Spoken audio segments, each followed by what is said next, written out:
Hello दोस्तों। आज जो पेपर हुआ है RUHS BSc नर्सिंग 2023, उसका हम लेकर आए हैं पेपर सॉल्यूशन फिजिक्स सब्जेक्ट का अपने यूट्यूब चैनल फिजिक्स राइडर पर। फिजिक्स राइडर जो यूट्यूब चैनल है उसमें हम फिजिक्स से संबंधित जो कंटेंट है उसके वीडियोस आप देख रहे हो लगातार।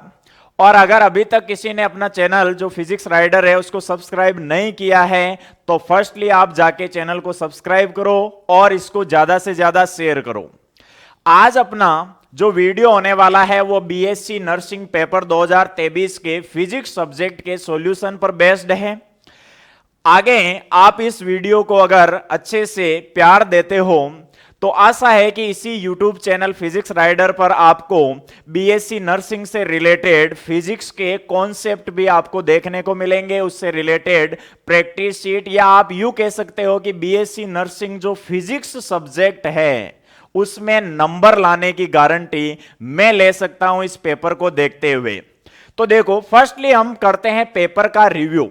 तो जैसा कि मैंने पेपर देखा उस हिसाब से पेपर आपका आया है एवरेज, यानी आप ये कह सकते हो कि डिफिकल्ट, यानी मैं इसको अंडर 50% मानता हूं। अगर only 12th based BSc nursing का पेपर हुआ है तो आप ये कह सकते हो कि बिल्कुल नॉर्मल पेपर आया है, जिसमें एक जो डिफिकल्टी वाली बात यह है कि एक 12th क्लास की फिजिक्स का में एक चैप्टर है कम्युनिकेशन सिस्टम, संचार व्यवस्था। और सबसे बड़ी दुखदाई वाली बात यह है कि इस चैप्टर को हम नेग्लेक्ट करके चलते हैं। और होप कि जितने ही बच्चों ने बीएससी नर्सिंग का आज वाला पेपर दिया है 99% बच्चे ऐसे होंगे जो उस चैप्टर को पढ़ के ही नहीं गए होंगे। और सबसे ज्यादा अब की बार देखा जाए तो सबसे ज्यादा जो क्वेश्चंस आए हैं वो इसी चैप्टर के अंदर से आए हैं। तो ये एक थोड़ा सा माइनस पॉइंट आप इस पेपर का मान सकते हो। अदरवाइज इसके अलावा अगर आप सारे क्वेश्चंस को देखो तो आपका पेपर है वो बिल्कुल इजी पेपर है। कोई भी अगर अच्छे से किसी ने बढ़िया से तैयारी मीडियम सिस्टम से भी अगर तैयारी की है ना और जस्ट 12th पास की है तो इतना कोई डिफिकल्ट ये चैप्टर जो अपना पेपर है वो नहीं आया। बस एक पॉइंट जो कम्युनिकेशन सिस्टम वाला चैप्टर है उसने सबको परेशान किया है। तो चलो शुरू करते हैं अपना paper solution only physics subject का। देखो, पहला जो क्वेश्चन है वो है k इज इक्वल टू 1/4πε0 की इकाइयां क्या है। देखो भाई, एक मैं चीज बता देता हूं इस पेपर की सबसे बड़ी दिक्कत, और ये जो पेपर है वो परफेक्ट है इंग्लिश मीडियम में। हिंदी मीडियम में इसको ऑटो ट्रांसलेट किया गया है, तो हिंदी मीडियम वाले स्टूडेंट के लिए क्वेश्चंस को समझने में बहुत बड़ी प्रॉब्लम है। देखो, जहां जैसे यहां पर एक वर्ड दिया हुआ है इकाइयां, इकाइयां का मतलब बहुत सारी, लेकिन अगर इंग्लिश में इसको देखोगे तो what are the units of k is equal to 1/4πε0। तो ध्यान रहे इंग्लिश मीडियम में ये पेपर परफेक्ट है, समझ सकते हो आप आराम से।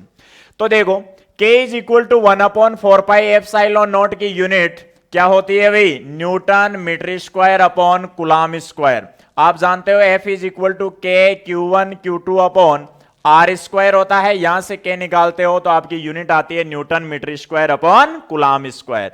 तो पहले क्वेश्चन का आपका आंसर हो जाएगा C, newton metre square upon coulomb square. Second बात करते हैं विद्युत प्रतिरोध का आयाम है। देखो भाई, यहां पर गौर करने वाली बात है, हिंदी मीडियम वाले बच्चों को समझ में नहीं आता कि आयाम क्या है। अगर इंग्लिश में देखो तो डायमेंशन, इसका मतलब आयाम की बात है, ये विमा पूछ रहा है। और आप जानते हो प्रतिरोध की विमा क्या होती है? M1L2T - 2 M1L2T - 3 A-2 क्या हो जाएगी? R बराबर होता है V अपॉन I। तो वोल्टेज की निकालो, I की निकालो, तो ये विमा आ जाएगी M1L2T - 3 A-2। ये आपका करेक्ट आंसर हो जाएगा भी। फिर बात करते हैं चुंबकीय ध्रुवों पर नति कोण। अगर किसी ने पिछला प्रीवियस पेपर देखा है तो उसमें भी एंगल ऑफ डिप नति कोण से रिलेटेड क्वेश्चन था भाई। तो आपको पता है पोल्स ध्रुवों पर कितना होता है? 90 डिग्री। और आपको पता है तो भूमध्य रेखा पर कितना होता है रे? 0 डिग्री होता है। तो तीसरे का आंसर हो जाएगा 90 डिग्री। फिर बात करते हैं पदार्थ तरंगों की तरंग दैर्ध्य स्वतंत्र होती है। The wavelength of matter wave is independent. आपको पता है lambda is equal to matter waves होता है H upon P, de Broglie के तरंग सिद्धांत से। तो देखो lambda is depend on P and also अगर आप P को mv लिखते हो तो मास एंड वेलोसिटी यानी द्रव्यमान और वेग पर भी निर्भर करती है। तो किस चीज पर डिपेंड नहीं करती है, तो वो क्या हो जाएगा, आवेश। किस पर डिपेंड नहीं करती है, आवेश पर। तो करेक्ट ऑप्शन हो जाएगा आवेश। फिर नेक्स्ट क्वेश्चन है, मोडेम एक उपकरण है जो कार्य करता है। आपको पता है मोडेम एक ऐसा इक्विपमेंट होता है जो मॉड्यूलेशन भी कर सकता है और डीमॉड्यूलेशन भी कर सकता है। तो इसका करेक्ट आंसर हो जाएगा डी, ए और बी दोनों, मॉड्यूलेशन भी करता है और डीमॉड्यूलेशन भी करता है। नेक्स्ट अपना 6 नंबर क्वेश्चन है, एक परमाणु द्रव्यमान इकाई के समतुल्य ऊर्जा है। तो ये तो रटा रटाया होगा सबका कि आपको पता है 931 मेगा इलेक्ट्रॉन वोल्ट होती है, E is equal to M C square होता है। और जब m की वैल्यू 1 AMU लिखते हो तो आपकी इसके इक्विवेलेंट एनर्जी जो आती है 931 मेगा इलेक्ट्रॉन वोल्ट। फिर है बोरॉन को सिलिकॉन में अशुद्धता के रूप में जोड़ा जाता है तो परिणामी सामग्री, बोरॉन को ऐड करोगे, बोरॉन होती है त्रिसंयोजी अशुद्धि। कैसी होती है भाई, त्रिसंयोजी अशुद्धि। और जब त्रिसंयोजी अशुद्धि मिलाई जाती है तो कैसा सेमीकंडक्टर बनता है, पी टाइप। कैसा बनेगा, पी टाइप। तो करेक्ट ऑप्शन हो जाएगा आपका पी टाइप सेमीकंडक्टर। निर्वात में प्रकाश के वेग को बदलकर बदला जा सकता है। The velocity of light in vacuum be changed by changing. तो आपको पता है निर्वात में प्रकाश का वेग हमेशा फिक्स्ड होता है भाई, इसको कभी बदला नहीं जा सकता, जो कितना होता है 3 इंटू 10⁸ मीटर पर सेकेंड। तो इसका करेक्ट आंसर हो जाएगा इनमें से कोई नहीं, क्योंकि यह हमेशा फिक्स राशि होती है भाई। फिर देखो अगर नेक्स्ट बात करें क्वेश्चन नंबर 9, एक ट्रांसफॉर्मर काम करता है तो वही सीधा सा सबको पता होगा। अब देखो यहां पर ध्यान देने वाली बात यह कि ट्रांसफॉर्मर काम करता है एसी। तो यहां पर थोड़ा सा पढ़ने में आपको लग सकता है कि एसी डीसी। तो एसी का मतलब क्या होता है, प्रत्यावर्ती धारा। एसी का मतलब क्या होता है, प्रत्यावर्ती धारा, अल्टरनेटिंग करंट। और डीसी डायरेक्ट करंट। तो आपको पता है ट्रांसफॉर्मर अपने घरों में जब लाइट आती है तो लगा होता है ना बीच में, और अपने घरों में जो लाइट आती है वो दिष्ट नहीं होकर कौन सी होती है, प्रत्यावर्ती यानी एसी धारा होती है। समतल दर्पण की फोकस दूरी कितनी होती है, सबको पता है भाई, अनंत होती है।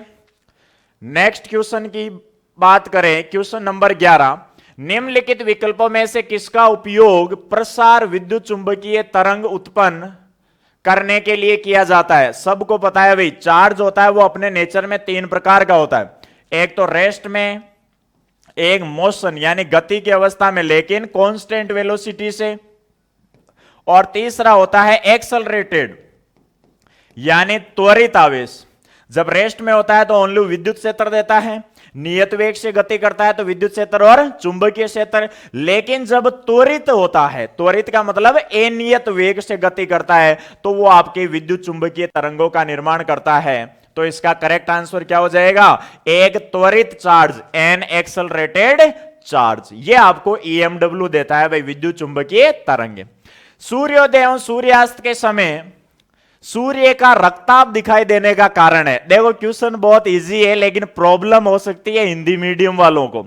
अब सबको पता है कि सर घटना तो हमने पढ़ रखी है प्रकाश का प्रकीर्णन, लेकिन प्रकीर्णन कहीं नाम ही नहीं है, फैलाव, बिखराव। तो अब इनमें से कौन सा होगा, तो इंग्लिश मीडियम वाले आराम से समझ सकते हैं। अगर किसी ने इसका इंग्लिश वर्ड ध्यान रखा था, dispersion of light, the scattering of light, तो करेक्ट ऑप्शन कौन सा हो जाएगा, द स्केटरिंग ऑफ लाइट, प्रकाश का बिखराव, जिसे प्रकाश का प्रकीर्णन आप कहते हो। नेक्स्ट क्वेश्चन, किसी विद्युत द्विध्रुव के कारण उसके केंद्र से आध दूरी पर विद्युत क्षेत्र की तीव्रता होती है। आपको पता है 2 कंडीशन पढ़ी होगी आपने विद्युत द्विध्रुव से, एक तो अक्षीय स्थिति पर और एक पढ़ा होगा निरक्षीय स्थिति पर। अक्षीय स्थिति पर होता है 2kp/r³ और निरक्षीय स्थिति पर होता है kp/r³। अगर मैं r के हिसाब से देखूं, डिस्टेंस के हिसाब से, तो E is inversely proportional to r³ है, लेकिन इनवर्सली कहीं है नहीं, तो मैं इसी को ऐसे लिख सकता हूं, E इज प्रोपोर्शनल टू, ऊपर आएगा क्यूब तो -3, यानी आर क्यूब को ऊपर लेके आओगे तो माइनस आर क्यूब, तो इसका करेक्ट आंसर हो जाएगा डी, आर की पावर माइनस क्यूब। फिर है किलोवाट घंटा किसकी इकाई है? सारे जानते हो विद्युत ऊर्जा की होती है, जिसमें 1 किलोवाट घंटा में 3 इंटू 6 इंटू 10 की पावर 6 जूल होते हैं भाई। विद्युत ऊर्जा इलेक्ट्रिक एनर्जी की होती है। नेक्स्ट क्वेश्चन, 1 इलेक्ट्रॉन वोल्ट बराबर होता है, सब जानते हो भाई, 1.6 इंटू 10 की पावर माइनस 19 जूल के बराबर होता है 1 इलेक्ट्रॉन वोल्ट। 1 ईवी बराबर 1.6 into 10 to power minus 19 joule. Next question, एक छड़ चुंबक को एक समान चुंबकीय क्षेत्र में रखा जाता है तो यह अनुभव करता है। आपको पता है, चाहे एक विद्युत द्विध्रुव को एक समान विद्युत क्षेत्र में रखो, चाहे छड़ चुंबक को एक समान चुंबकीय क्षेत्र में रखो, दोनों स्थितियों में नेट फोर्स हमेशा जीरो होता है, ओनली काम करेगा टॉर्क, बलागुण। तो ये एक टॉर्क यानी आगुण बल काम करेगा इस पर, बल नहीं, क्योंकि नेट फोर्स कितना आ जाएगा इस पर? जीरो। तो करेक्ट ऑप्शन हो जाएगा ओनली टॉर्क काम करेगा भाई, बलागुण काम करेगा। पीएन जंक्शन द्विध्रुव में अवक्षय परत में शामिल होते हैं। अवक्षय परत में शामिल आपके पता हो तो स्थिर आयन, इमोबाइल्स आयंस होते हैं भाई। नेक्स्ट क्वेश्चन, निर्वात में एक्स किरणों की गामा किरणों की गति का अनुपात है। आप जानते हो कि दोनों टाइप की जो है तरंगे वो EMWs है भाई, विद्युत चुंबकीय तरंगे, और सभी विद्युत चुंबकीय तरंगों का निर्वात में वेग हमेशा 3 इंटू 10 टू पावर 8 ही होता है, तो दोनों का अनुपात कितना आ जाएगा? 1 आ जाएगा। नेक्स्ट, हाइड्रोजन बम किस सिद्धांत पर कार्य करता है? तो सब जानते हो भाई, किस पर? परमाणु संलयन, न्यूक्लियर फ्यूजन पर डिपेंड है ये। नेक्स्ट क्वेश्चन की ओर बढ़ते हैं। EM दूर संचार प्रणाली में तरंगे, देखो ध्यान रहे ये ओनली कम्युनिकेशन, ओनली संचार नहीं है, ये टेली कम्युनिकेशन है, टेली कम्युनिकेशन यानी दूर संचार। और आपको पता है दूर संचार में ओनली सूक्ष्म तरंगे काम में आती है भाई, माइक्रोवेव्स काम में आती है। अगर ये संचार होता तो उसमें दृश्यमान भी काम में आती है और इंफ्रारेड भी काम में आती है, तो इसका करेक्ट आंसर होगा माइक्रोवेव्स। कांच से हवा में जाने वाले प्रकाश का क्रांति कोण न्यूनतम होता है। आपको पता है म्यू इज इक्वल टू होता है 1/sin थीटा सी, यानी क्रांति कोण न्यूनतम के लिए अपूर्णांक क्या चाहिए? ज्यादा, और अपूर्णांक ज्यादा किसका होगा? जिसकी लैम्डा मिनिमम होगी। और विबग्योर में से VIBGYOR इसमें सबसे कम जो तरंग दैर्ध्य होती है वो वॉयलेट कलर की होती है, तो बैंगनी जो है उसका क्रांति कोण सबसे कम होगा। एसी में वोल्टेज और करंट के बीच चरण अंतर परिपथ में केवल प्रतिरोध होता है, तो अंतर यानी फेज डिफरेंस कितना होगा भाई? देखो आपको पता है जब R जुड़ा होता है तो V बराबर भी V0 साइन ओमेगा टी होता है, और I भी I0 साइन ओमेगा टी ही आता है। क्या दोनों के बीच में कोई फेज डिफरेंस है क्या? नहीं है। तो जब केवल प्रतिरोध जुड़ा होता है तो V और I, वोल्टेज और करंट में कोई फेज डिफरेंस नहीं होता है, तो क्या आएगा भाई? 0 आएगा। नेक्स्ट क्वेश्चन देखो, एक 12 वाट के प्रकाश बल्ब से कनेक्ट करने पर step down transformer, step down का मतलब है अपचाई, कौन सा हो जाएगा? अपचाई ट्रांसफॉर्मर। तो पीक करंट, पीक का मतलब क्या हो जाएगा भाई? अधिकतम करंट कितनी है, या आप कह सकते हो धारा का शिखर मान कितना है। पीक करंट का मतलब यहां पर क्या हो जाएगा? धारा का शिखर मान। तो देखो आउटपुट वोल्टेज आपको कितना दे रखा है? 24। तो आपको पता है आउटपुट सेकेंडरी से मिलेगा, तो PS बराबर क्या लिखोगे? VS IS। तो IS बराबर हो जाएगा PS अपॉन VS। PS कितना दे रखा है भाई? 12 वोल्ट। VS आउटपुट वोल्टेज कितनी है? 24, यानी यह आ जाएगा आपके 0.5 एम्पियर। लेकिन ये कैसी वैल्यू आई है? ये आई है IRMS वैल्यू रे। कैसी वैल्यू है भाई? RMS वैल्यू है ये, RMS वैल्यू। हमें निकालनी है पीक वैल्यू, तो आप जानते हो IRMS बराबर I0 अपॉन √2। ये फॉर्मूला आपने पढ़ा होगा। तो पीक वैल्यू I0 बराबर क्या आ जाएगा? √2 इंटू IRMS। तो √2 इंटू क्या आ जाएगा भाई 0.5। तो देखो कितना आ गया आंसर, ये आ जाएगा तुम्हारे √2 इंटू 12/24 1/2 यानी 0.5 एम्पियर। तो इसको आप लिख सकते हो 0.5 को लिखोगे √2 बटा, इसको नीचे 0 करोगे तो 10 आ जाएगा, तो ये आ जाएगा 5/10 यानी 5 से कितने बार 2 बार। तो √2/2 को क्या लिख सकते हो रे 1/√2। तो आपका करेक्ट ऑप्शन कौन सा हो जाएगा इसके अंदर, अगर मैं मिटा के लिखूं तो 1/√2 आपका करेक्ट आंसर हो जाएगा भाई। बढ़ते हैं नेक्स्ट क्वेश्चन की ओर। Question number 24। जो लाइन आपके घर को सड़क से बिजली की आपूर्ति खींचती है, देखो भाई इस क्वेश्चन के लिए मैं श्योर नहीं हूं, इस क्वेश्चन का आंसर अब देखो RUHS आपका क्या मानता है, इस क्वेश्चन के लिए मैं श्योर नहीं हूं भाई। इसमें देखो ये भी करेक्ट ऑप्शन है, फेज डिफरेंस वाला आधा अधूरा दे रखा है कि voltage and current are in phase, तो फेज के अंदर भी होते हैं। तो इस क्वेश्चन को मैं छोड़ रहा हूं, ड्रॉप कर रहा हूं, इस क्वेश्चन का आंसर कंफर्म नहीं है। देखते हैं RUHS क्या मानता है इसका। फिर है आगमनात्मक प्रतिघात। देखो मैंने कहा था कि हिंदी मीडियम वालों के लिए बहुत बड़ी प्रॉब्लम होने वाली है। एक्चुअल में आगमनात्मक की जगह क्या आना चाहिए था, प्रेरणिक प्रतिघात। आपने यह पढ़ा होगा प्रेरणिक प्रतिघात XL, कि जब परिपथ में कुंडली जुड़ी हुई हो जिसका स्वप्रेरक तो L हो, तो वहां पर प्रतिरोध की जगह क्या आता है, प्रेरणिक प्रतिघात। लेकिन अगर किसी ने दिमाग लगा लिया है कि भाई प्रेरणिक प्रतिघात हो चाहे कोई सा भी प्रतिघात हो, धारितीय प्रतिघात होता तो प्रतिरोध ही है, तो उसकी विमा किसके बराबर होगी, प्रतिरोध की विमा के बराबर ही होगी, M1L2 T-3 A-2। यही डायमेंशन होगी, जो प्रतिरोध की होगी वही इंडक्टिव रिएक्टेंस यानी प्रेरणिक प्रतिघात या आगमनात्मक प्रतिघात की होगी।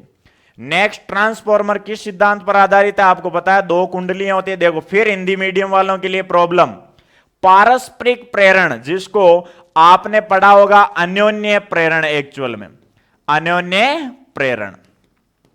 तो ध्यान रहे म्यूचुअल इंडक्शन पर आधारित है वह transformer.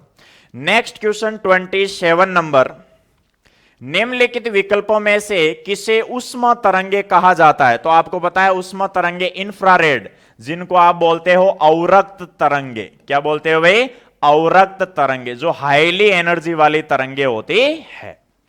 Next question, question number 28, निम्नलिखित में से कौन सा फोटो इलेक्ट्रिक प्रयोग यानी प्रकाश विद्युत प्रभाव प्रयोग में तीव्रता विकिरण पर निर्भर है। आपको पता है गतिज ऊर्जा और स्टॉपिंग पोटेंशियल, जिसको बोलते हो आप निरोधी विभव, इनको तो नफरत है तीव्रता से, ये दोनों तो डिपेंड ही नहीं करते। वर्क फंक्शन हमेशा सरफेस का किसी धातु के लिए फिक्स होता है, तो करेक्ट ऑप्शन कौन सा हो जाएगा, करंट, यानी amount of photo electric current, या अगर यहां आता फोटो इलेक्ट्रॉनों की संख्या तो भी आपका करेक्ट आंसर होता। न्यू आवृत्ति के फोटोन का संवेग है, आप जानते हो P बराबर होता है H/λ, तो लैम्डा बराबर H/P, डी ब्रोगली। तो H/P क्या पूछा है, संवेग पूछा है, तो ये हो जाएगा आपके P बराबर H/λ, कहीं दिया हुआ नहीं है, तो लैम्डा को क्या लिख सकते हो आप, न्यू इज इक्वल टू होता है C/λ, तो लैम्डा इज इक्वल टू C/न्यू, ये ऊपर चला जाएगा न्यू, नीचे आ जाएगा C, तो H/ν/C is correct answer, B हो जाएगा भाई H/ν/C। नेक्स्ट है हाइड्रोजन परमाणु के बोर मॉडल में निम्नलिखित में से किसका परिमाणीकरण किया जाता है। तो सारे जानते हो आप सेकंड पोस्टुलेट, बोर का द्वितीय अभिग्रहित क्या कहता है कि नाभिक के चारों ओर इलेक्ट्रॉन केवल उन्हीं कक्षाओं में चक्कर लगा सकता है जिसमें उसका कोणीय संवेग है वो NH/2π का क्या हो, H/2π का क्या हो, पूर्ण गुणज हो। तो क्या देगा भाई, कोणीय संवेग देगा ये। नेक्स्ट क्वेश्चन है, छेद है, होल, आपने इलेक्ट्रॉनिक्स के अंदर पढ़ा होगा, छेद क्या होता है, होल। एक इलेक्ट्रॉन जब से संयोजक बंध तोड़कर चला जाता है तो वहां पर एक खाली जगह रिक्तिका बन जाती है, उसे ही क्या बोलते हैं, hole. A vacancy created when an electron leaves a covalent bond. Next देखो, निम्नलिखित का मिलान कीजिए। देखो भाई, जैसे मैंने कहा था कम्युनिकेशन सिस्टम से बहुत क्वेश्चन आए हैं भाई। अब की बार देखो, टीवी सिग्नल की जो बैंडविड्थ होती है ये लगभग होती है 6 मेगाहर्ट्ज के आसपास। तो मिलाओ ए को सी से। ए सी किसमें है भाई? इसमें। ये तो करेक्ट आंसर यही हो जाए। अगर आपको एक भी याद है ना तो आप आराम से बना सकते हो। स्पीच सिग्नल की होती है आपके 2800 हर्ट्ज के आसपास। वीडियो सिग्नल्स जो आप देखते हो उनकी होती है 4.2 मेगाहर्ट्ज के आसपास, और संगीत सिग्नल की होती है 20 किलो हर्ट्ज के आसपास। तो करेक्ट ऑप्शन होगा इसका सी। नेक्स्ट है, ऊंचाई एच के टीवी टावर से टीवी प्रसारण की अधिकतम दूरी। फॉर्मूला सबने पढ़ रखा होगा, √2RH होता है। That means D is directly proportional to √H। अब कहीं √H है नहीं तो रूट को किस फॉर्म में लिख सकते हो? पावर 1/2 के फॉर्म में। तो करेक्ट आंसर क्या हो जाएगा? H की पावर 1/2।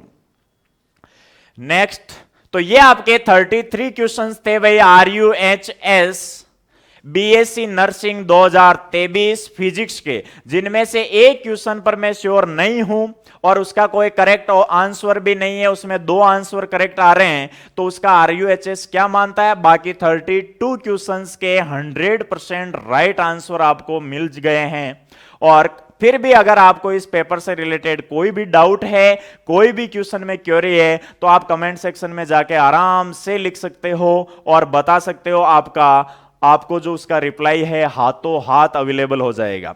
अब बात यह है कि अगर आप बहुत अच्छे से वीडियोस को प्यार देते हो, शेयर करते हो, सब्सक्राइब करते हो, तो आशा है कि आगामी इसी यूट्यूब चैनल पर मैं फिर कह रहा हूं फिजिक्स सब्जेक्ट बीएससी नर्सिंग, अगर आप बीएससी नर्सिंग कर रहे हो तो उसकी गारंटी मेरी है। तो मिलते हैं आगामी कुछ वीडियो में, तब तक के लिए जय हिंद, जय भारत।